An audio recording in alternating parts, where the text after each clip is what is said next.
the video. We can come to PowerPoint after 3 minutes. Okay, we do that. You want to save a lovely face. Can you see me, sir?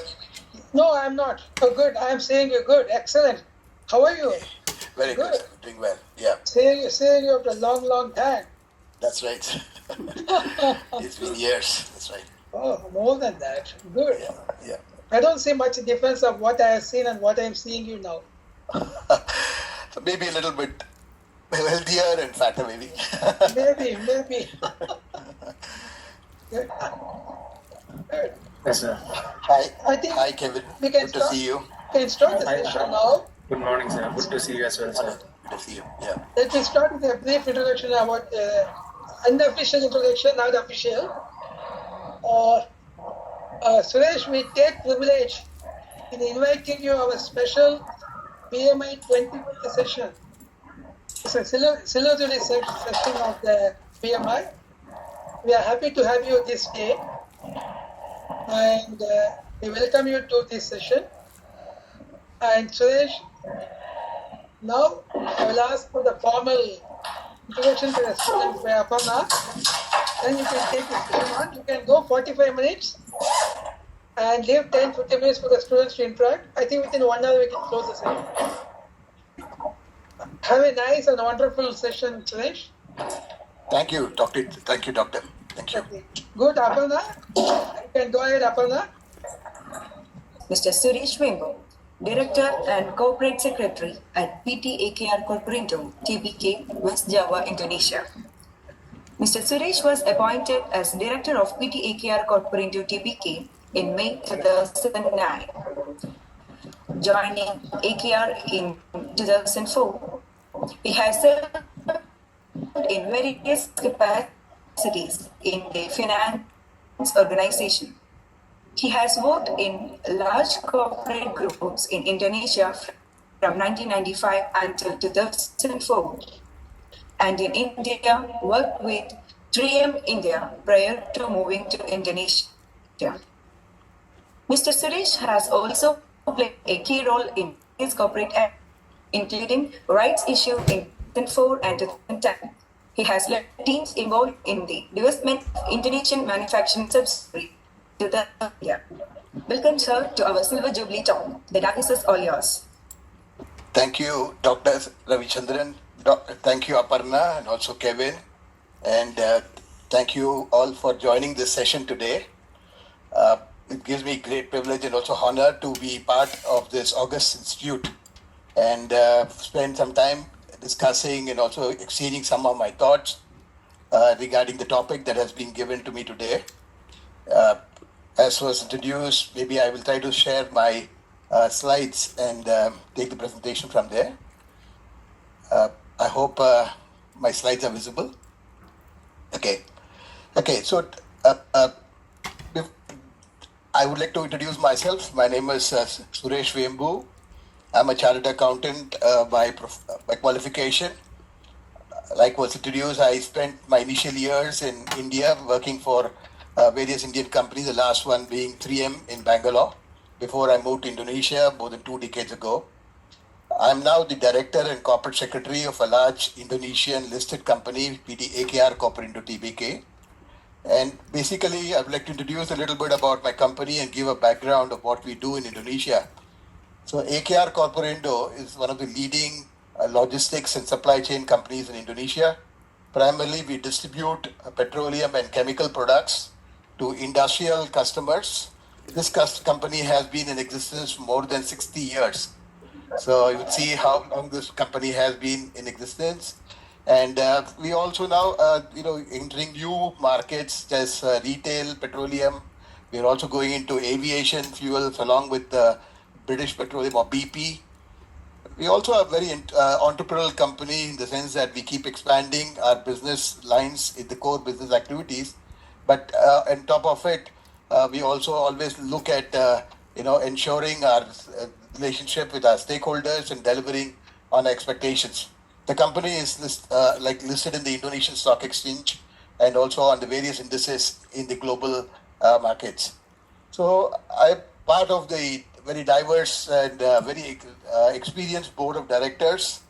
who have a wealth of experience and have seen a lot of cycles across over the past 60 years. It was started by Mr. Sugiarto Adikusumo, our President Commissioner, and basically has experts in various fields, including banking, trading, finance, and other activities. My role in AKR Corporindo is that of corporate business development and JV relationships. I also handle the corporate secretary role. So the company has the challenges in Indonesia. Indonesia is one of the largest archipelagos in the world. Maybe you may be aware that this country has 17,000 islands. 17,000. And it's one of the large populations in ASEAN. And the biggest challenge in a country like this is primarily in moving goods from one island to another island. Many of you may be familiar with Bali as a tourist destination, but predominantly the most of the economic activity happens in Java, Sumatra, Kalimantan, Sulawesi, and other islands. So AKR over the past 60 years has developed a very strong logistics and for many international companies, including BP, Petronas, Asahi from Japan. We also deal with Emirates National Oil Company and others. So basically what I'm trying to say is this company has a very big track record. We are trusted by our partners and LIBA for giving me this opportunity to speak to you about ESG. So ESG stands for environmental, social, and governance. So this is a new concept or a concept which is catching up, across the globe. It's a very, very hot topic. I'm not sure how many of you know about this, but I'm sure during your studies and also over the period, you would have heard of terminology like corporate social responsibilities. You would have heard about good corporate governance. You would have heard about global warming and those likes. So today, this is a hot topic across the globe in terms of corporate, how the sustainable businesses are built. So today I would like to share with you as to what are all the happenings in the 21 have been years, which I would say have been in the sense catastrophic and also changing the lives of many, many people. In the year we had COVID-19, many of us had to be behind the thing and work in a different environment. From thing, many people suffered, and I know a lot of restrictions are placed, but we are all coming out of this. I'm so happy to see all of you back in classrooms. And COVID-19 has changed the way the world is working now and also in the future. Along with that, the biggest challenge now is also in terms of global warming and also in terms of what is happening with the the environment. So I think this is a burning question that everybody is also talking about, has been discussed over the past 20 years, 30 years. You also must have seen recently the catastrophe or the glaciers collapsing in the Himalayas, which resulted in a flood of water coming in Uttarakhand. Or you had fires, forest fires in California and Australia, which burnt a lot of vegetation and others. So these have become burning topics at this point in time. And when young people like you are asked these questions, like in America, I'm told a survey was recently conducted where people between the age of 18 to 24 were asked, what is the most pressing issue at this point in time? More than 52% of the young people come up with an idea regarding global warming, how the planet is getting warmer, all these issues that are being faced with global warming is the biggest issue that they say. In Europe, the same survey talked about more than 60% of young people, worried about global warming and all these issues. I'm sure in India too, all of you are well aware and are worried about what's happening. So I think this is a big, big issue which is now being confronted by the world. And also, the good news is, new age is now dawning. With President Biden now coming into power in the USA, he has come back to the Paris Accord. He is also now committing himself in terms of bringing back USA to all these, global warming and other impacts.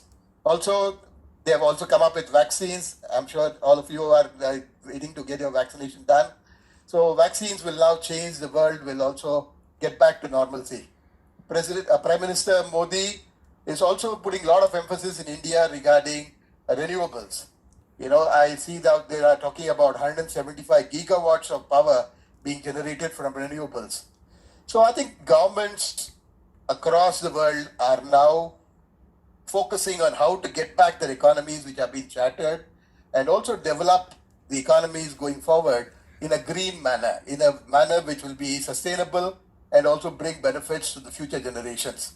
So in Singapore also recently in the budget they've announced the green plan for 2030. So I think yes, there is a lot of changes happening and also realization that we cannot be destroying the environment, and also the climate change has become a big issue which is being addressed in the thing. So in this context, sustainability really means, what does sustainability really mean for people? Initially, everybody thought sustainability means making profits in a very sustainable manner. So companies, corporates, these are all large institutions. We're always thought about as money-making machines. But with all this development happening in the world, no longer are companies only measured by how much profit they make, but also now they are measured by how much is the impact on the social, economic, and environmental aspects. So they now call it the triple bottom line. So no longer companies are viewed successful if you only make profits. You also have to be a good corporate citizen. You need to also contribute to the overall development of the world. So I think the United Nations, in one of the definitions, says that sustainability means meeting the needs of present generation without compromising the ability of future generations.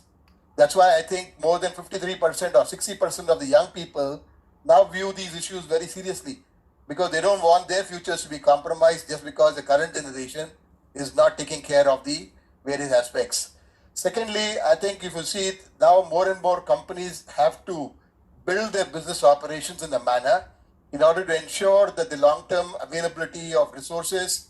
Also, now they are also being forced in order to develop ESG practices so that their consumers, business partners, and community will also trust them. This concept of ESG is all the more important in the current situation. So, like I said, ESG would refer to the key issues on economic, not only on the economic performance, but also environment, how we are able to reduce energy consumption, how we are able to not have pollution and other things, and also contribute to society.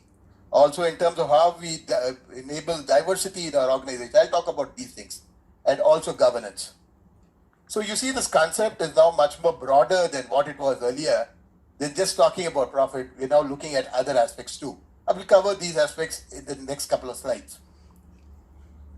I said now this is the tipping point, I would say, in terms of ESG and sustainability. Global warming has been talked about for more than 25, 30 years now, when they started realizing that the temperatures in the globe is. So basically, when investors are now looking at and ranking companies, they see whether you have enough diversity in your organizations. So what is all this led to in terms of incentives and also penalties for not being ESG conscious? Today, funding is now driven by socially responsible investing. Investors, whether it is large investors, pension funds, or others, are now putting a lot of money in companies which are ESG ranking is good. It's called under various names. They call it green investing, they call it ESG investing, they call it triple bottom investing. So a lot of names are used. But this concept of sustainable, socially responsible investing is a huge thing today. And many of you may be in finance, other streams. As a CFO, I also look at how can I reduce the cost of borrowing for my company's projects. So if I can get a lower interest rate by getting a better ranking as a ESG company, I will be able to tap into this huge market of funds. For your example, information today, this concept about ESG funding has become a huge thing. It's expected to become $80 billion over the past year, the amount of money which has been raised for ESG funding. So mutual funds, ETFs, all these things have now started raising a lot of money to put into companies which are where the rankings are very good. It's expected the total assets under management is going to touch $45 trillion. So basically, if you are a company which is in a dirty coal or something like that, tapping funding is going to be very difficult unless you can improve your sustainability practices. So as a CFO or as a corporate finance guy, I need to know how I can tap the market for funding, which will be much cheaper, so that in the long run we can have a sustainable operation. Company, how they operate is now important. You cannot be doing the same thing like earlier. If you continue to use dirty fuels like coal and others to run your boilers, you will not be allowed to get funding, and maybe there will be a lot of penalties imposed. There will be a lot of accountability for management. Already I'm hearing that activist investors are already asking people to vote against boards in the annual general meeting if suppose their ESG practices are not properly defined. The role of social becomes more important in the ESG. Everybody earlier was talking about economic. Now the importance of social will become huge. So this will also open up new opportunities for investment, whether healthcare, education, online education. So these things are going to change significantly in the world. More and more opportunities will come up in environmental spheres. And also this investing in sustainable investment across asset classes will go up significantly. That's why I thought it was very relevant to share these ideas with you in this forum, so that in the future you will see more and more opportunities coming up here. And this is basically where the world is going. So let me just sit back and say, so what does it take to be a sustainable company? One, these companies will be measured to see what is the amount of carbon footprint they have got, how much carbon they're releasing, how much energy they're using, whether they're using it efficiently or not. What is the type of energy they're using? Is it from fossil fuels? Is it from renewable? So all these have to be measured and reported by companies. Secondly, how much water do you consume? Are you recycling the water? Are you efficiently processing it before releasing it to the water bodies? So this is also another measure. The third one is how much pollution you are emitting out, and environmental management. Even paper, how much paper are you using? Are you using recycled paper? Are you looking at managing your thing? So all these are measured. So it's gone from the days when, as a CFO or a finance person, my worry is only about profits. Now people are asking us all these questions and asking us to provide the data. So basically, in addition to that, now reports are being asked from management to clearly define the diversity in your company. Maybe if your ranking in ESG is low, maybe my partners would not like to join with us. Like we are dealing with BP, we're dealing with Mopac, we're dealing with Petronas. If AKR is not a sustainable company, is not practicing good practices, I'm sure these guys will not join hands with us. Similarly, the boards are now more accountable. Their salary, their payments, everything will have KPIs related to ESG. So you can see now that the world is now looking at triple. They're not only looking at economic, they're looking at environmental, they're also looking at social. So how do we report? There are global reporting standards which have been set up. So all sustainability reports normally across the world are using global reporting standards or GRI. So this is an international body like ISO. This is an international body which has been set up in order to prepare sustainability reporting reports standards, and these are used across the globe by many companies to report on their ESG practices. So there are various standards, GRI 100, 200, 300. Maybe you can have a look at GRI. So this is a standard now used by businesses to report, investors to assess the company, lenders to see whether the company is green or not. If you are a green company, you can raise bonds now with green bonds. They call it green bond. So you can get very low coupon if you are getting a green bond. So basically, the civil society is looking at you. So basically, standards used are called GRI standards. There are various other standards, but this is basically what is predominantly used. I'm not spending much time on this particular aspect. So I talked about everything comes back from the top. It has to be there should be a commitment from the leader, which should be driven down the organization to tell everybody, you have to now start changing, like what's happening. So in case of AKR, our President Director, Mr. Haryanto Adikusumo, he has clearly defined that in the next 10 years, we should change the way we operate. Also, this will help us to grow sustainably, and this will be required in the long run to make the company more sustainable. So the most important requirement, like I said, it's not only about being willing to do that, but also regulatory requirement. Our regulatory bodies are now requiring us to implement these practices. The banks are insisting on this. Cost of capital gets down, and this all will lead up to profitable operations. This is why we have to implement this. AKR has taken a lead. This is not a new thing for us. We have been doing this right from 2013. Every year we publish the sustainability report, though it's not compulsory, but as a management, we have always tried to provide this report. And even this year, we would like to be more clear in our goals, may define the policies clearly and give consistent data. So basically, now like they have various audits like EY, Deloitte. Now a lot of companies are now coming up which are conducting audits like Fitch Rating, ISS, ESG, Sustainalytics, MSCI. So this opens up a new area for young people like you to join these sort of organizations, which will now be the ones who will come and check you. So the assurance part of it is taken. So in India, for example, the concept about sustainability report is still not compulsory.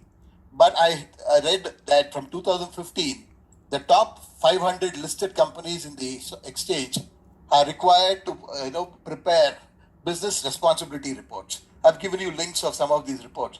You can see reports from Tata Steel, Infosys, ICICI Bank or Reliance. They all publish these reports which give detailed analysis based on GRI standards. The government has also in August clearly defined that the implementation of business responsibility and sustainability report will now be compulsory and will be over a period of time. So Indian companies also who have to go on a global basis, software companies, energy companies, they cannot ignore this trend. The opportunities, to enter this marketplace, whether as environment specialists, analysts, or the people who are looking at research, entering into the investment fields. So you can look at this because many of the recruiters are now looking for graduates in these fields like environment science. It's very, very challenging to get good people. So you can keep this in mind. This is a new area of opportunity opening up. And because there is so much of data being collected, you just can't do everything manually. So you need IT to go ahead. So as an IT professional also, you can look at developing platform for this. I stopped my presentation with just telling you that just last week, Mr. Bill Gates, wrote a book and released it, which talks about how to avoid climate disasters. So over a period of time, he has discussed with experts and he's come up with so many solutions and steps in order to help us to avoid climate disaster. Maybe when the book is available, I encourage you to read this book too. I also am looking forward to reading this particular thing. So I think with this, I just leave this thing and then look forward to questions. Stakeholder responsibilities. Companies cannot only think about making profits. They also have to live up to their responsibilities and they will be rewarded or punished if suppose they do not live up to the responsibilities. Yeah, I stop my presentation and look forward to your questions.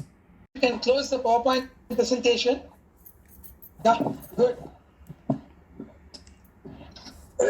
Suresh, it's a very interesting topic of interest of ESG, right?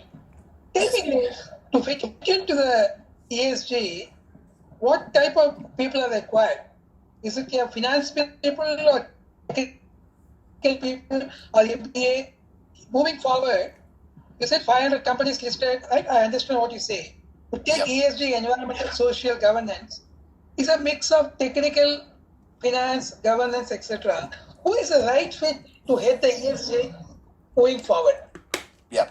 So I think every company has a risk committee or they have a committee in the board of directors. Like I said, this has to be driven from the top. So basically you have a risk committee in the board of directors which is responsible for managing the various risks in the company. So the risk committee along with maybe the independent director and also the corporate secretary or the CFO should be the right people to lead the exercise. So in the company, this is not one man's job. It's not collecting the information by finance and then printing one report. This has to be across the company, involvement of every department, whether it is operation, whether it is manufacturing, whether it is HR, or you talk about even company the HR department in terms of diversity and everything. So it is a company-wide exercise to compile data on a monthly basis. And the support of IT is crucial in this because for developing the report under GRI standards, you have to collect something like 800 data points every month. So basically, it's a combined exercise for the future for employment opportunities. Like you have rating companies, you have analysts, you have people who are inspecting auditors. So you will have not only financial auditors, you will have environmental auditors, you will have HR specialists, you will have the wide range of people who will be involved in this exercise. And I showed you so many rating companies. These are all sprouting up every day. There is no harmonization.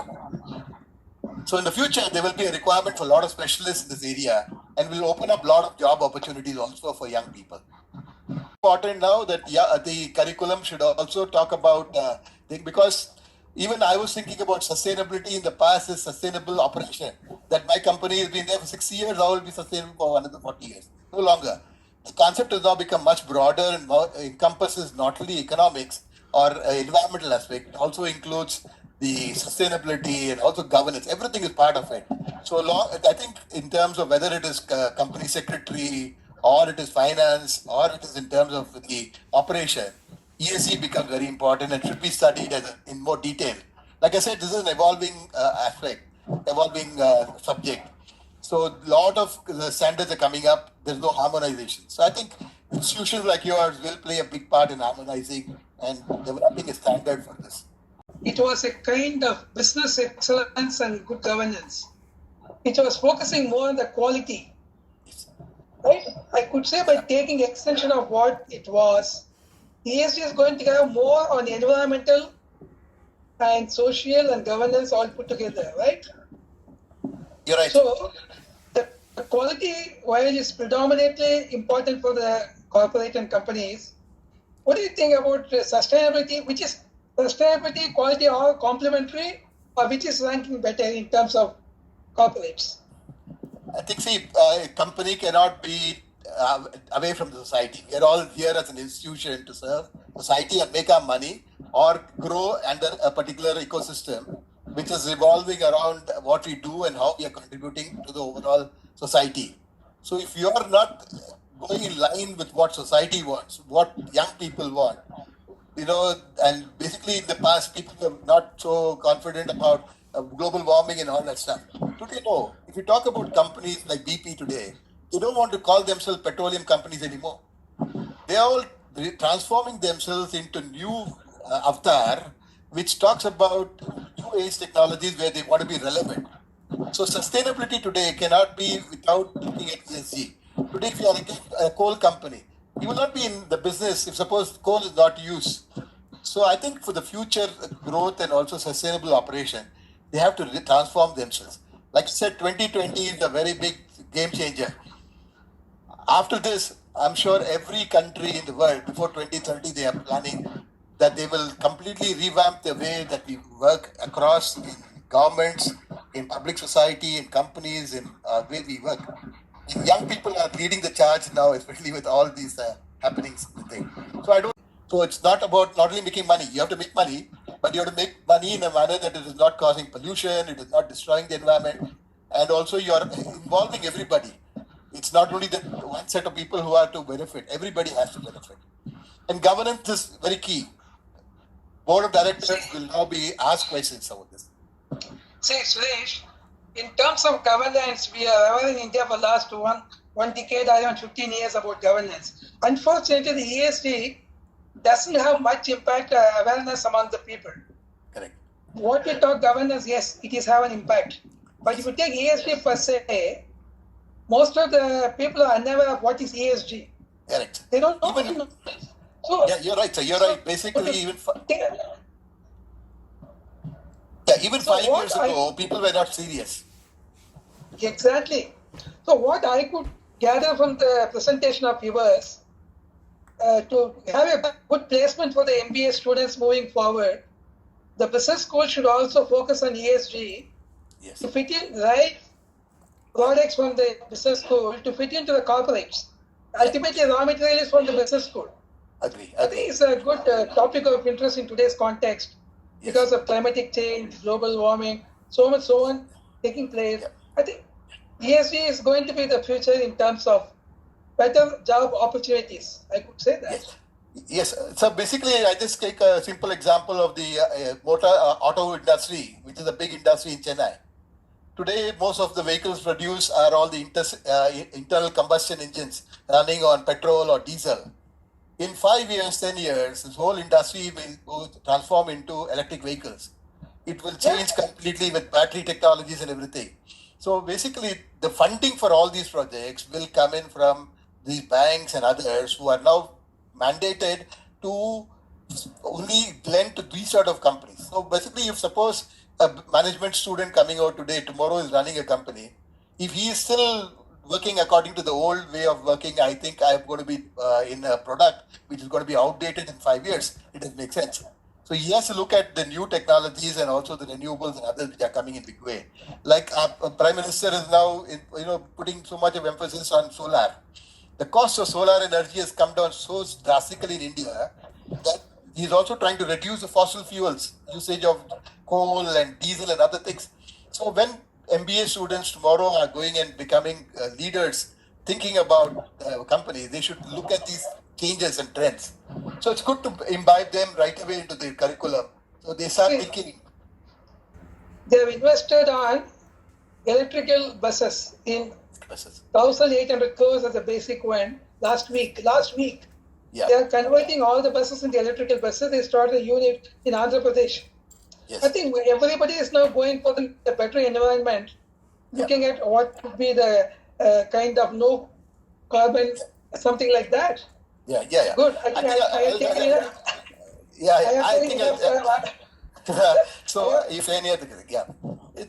taken enough time of Q&A. I think let me over to students to ask anything. With this, Suresh, I'm happy that I have learned a lot from you on ESG. Thank you. Thank you for giving me an opportunity.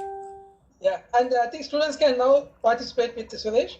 It's a good topic of interest moving forward. I think good subject per se. It's not like a monotonous governance, finance, something like that. Good. Yeah. And now I over to students. You can interact.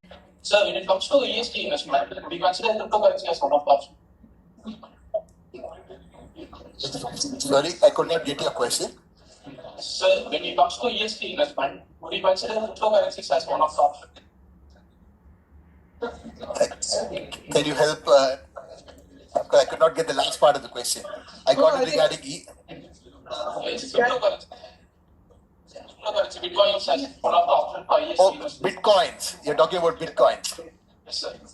No. Basically, see, Bitcoin is a methodology for transacting between two parties, which maybe is a new way of bypassing the banking system or the new currency which is being used. But when it comes to ESG investing, what we are saying is there are some global funds like BlackRock, for example. BlackRock has $3 trillion of money which they invest in not only developed countries, but also in emerging countries, like Indonesia, India, everywhere. These companies are the ones which fund a lot of these big projects. So they are mandated now to invest in only those companies which are qualifying for the ESG norms. So Bitcoins is also becoming a revolutionary way of transacting between individuals and institutions. I'm sure these are the new age technologies which will rule the world going forward. Yeah, I think IT and other things are also now transforming the world. Bitcoin is a way of changing, but when it comes to ESG investing, these are all, like I said, socially responsible investing. Today, if you want to go and invest in a company which is in cigarettes or in casinos or in coal, you will not get funding. So that's the whole idea. As a company, we need to look at how to get the best funding for all our projects. So we always tap on these institutions. So Indian companies also, when they go globally, they have to prove their mettle and say, we are practicing good practices, ESG report is like this, only then they will be evaluated and they'll get a premium or a discount for the cost. While we try to incorporate sustainable investment strategies to corporate destiny. Yeah. Very good question. So it's all about the thinking, the way we think. In the past, the biggest challenge was companies and managements were held accountable for the profits they make. How they make the profits, was it done in a sustainable manner, whether you did not cause pollution or like. So the board of directors and companies were always measured with the amount of profits you made. Going forward, they have to have a different mindset totally. It cannot be only about the profit. You also have to look at the various aspects that I explained to you about not only about economic, but also about environment, about social, about governance, and also making this a company, useful socially. So for that, the biggest challenge is, like I said, it has to come from the top. The board of directors, the chairman of the company, the board, the shareholders should insist and will insist on companies to transform and incorporate this and embed this in their own working. And later, we have to socialize in every level of the organization. There will be a lot of pushback. Like I face it in my own company. Why do you need this report? Like doctor said, the last 5 years, 500 top companies have to make this report. Every year they print the report. But does anybody read it? Nobody reads it. Going forward, this has to be audited. It will have to be verified. For that, every department in the company has to start collecting the information, compiling and analyzing information. So it is a complete process right from top to down. Every part of the company now has to do it. And for that, the biggest challenge also will be IT.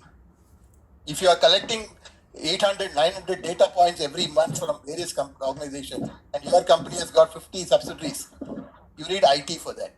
So I think we're having a good IT platform, and also data collection is very, very crucial for this exercise. SVV here. Can I ask a question? Yes, please. Please go ahead. Yeah. So, have you calculated what is the cost of compliance of this this process? See, basically, in the past, most companies would be only compiling financial metrics, whether it is sales, revenue, costs, and all those things. The qualitative information or these sort of information in quantitative terms, where how much is the energy that you are consuming, how many joules of energy you're consuming, how much of water that you are consuming, pollution. These are all becoming data that was not being collected in the past. So now I think the companies are now making templates and also various formats where every department is now asked to collect the information and provide it to a central agency. So there is some amount of additional costs involved in compiling and putting in this report, but it's not very substantial compared to the benefits that we can generate by lower cost of capital and also getting a lot more investors to come in. So I think if it is also made compulsory by law that you have to report, like we had earlier, Maukor order, manufacturing and other companies report, we had a lot of costing and other information. Then we also provided a lot of information to environmental thing. So I think Indian companies are already collecting a lot of information and reporting it to various government departments like Environment Ministry or Company Law Ministry and others. Now it's got to be compiled in a more concise manner and more detailed manner to give it. Yes, there will be additional costs involved when you are auditing these things with these rating companies to get this thing done. But it will be, I think, in terms of benefits that the company can get, in terms of better funding and costs, it will outweigh this particular cost, I would say. If you remember, when SOX compliance came up, there were a lot of companies who said, okay, we can't comply with this and we would rather delist ourselves. And some of them did delist. So just I was trying to understand how much these things cost as somebody who's in business right now and who's on top of these numbers. It is nobody's cost that this is not good for the business. Yes, it is very, very good for the business and long term. Like these reports that we publish every year in our company, it's maybe about it takes about for us about close to 3 months of hard work in terms of getting all the data. As long as we put in systems and also build up an IT system, this should not be a very big constraint for the organizations overall. But as a good corporate citizen and also wanting to, the companies have to invest, I would say, and also retool their employees to produce these sort of reports. Thank you, Suresh. Thank you. Students, either participation or clarification?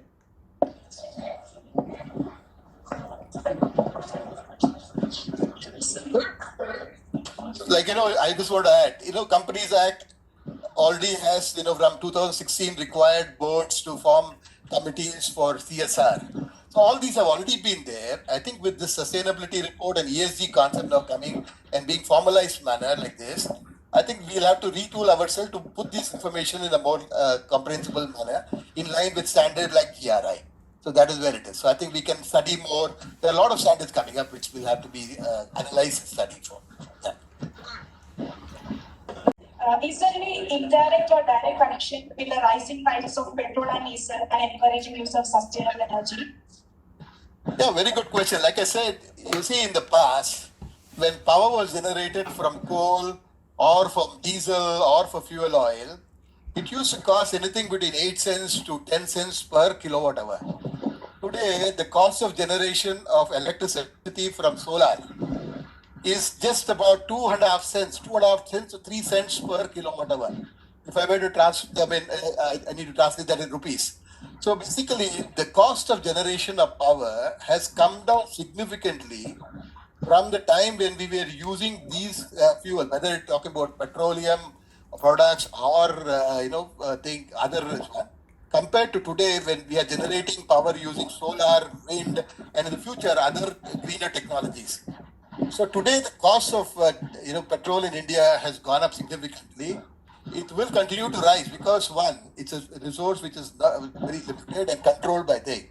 But in India, if suppose we have so much of opportunities to use renewable energy, this way the governments will change the mix from petrol and diesel to renewable energies.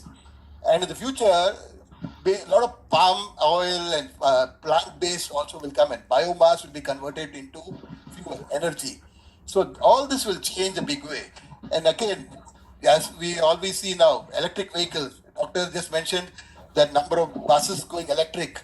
So all this will result in the amount of energy being consumed from diesel and petroleum coming down, while we will be using more electric vehicles in the future. Electric vehicles is going to be a big thing in the next 3 to 4 years. It's not too far. All that is waiting for is the battery technology. In Indonesia, I can tell you today, there are so many initiatives and things being done right now for converting from nickel all the way to batteries. Indonesia is very rich in nickel. So a lot of investments going on. So to answer your questions, today the cost of your petrol and diesel is very high, not only for your automotive and transportation, but also for power. As the composition of the coal and fuel is changing and we use more renewables. Thank you, Dr. Ravi. Thank you, Vijay. And No, I think a formal vote of thanks by Aparna. Please go ahead. You've done an excellent job. You have given a lot of inputs about ESG. I am sure that students will take benefit out of that. And as and when you happen to visit India next year, sure, it's better to have an offline session than online session. Sure. To make the participants quite interesting in all respects. Thank you. Surely, thank you very much. Yeah, thank you very much for giving me this opportunity. I look forward to coming to LIBA and also interacting with the students on a one-on-one basis whenever we can. And if you do have any questions, feel free to either email me. I can also share some of the practices and also what we are doing here, so that it will also benefit students and others alike. Thank you. Thank you very much. Okay, bye. Thank you. Thank you. Thank you so much. Bye.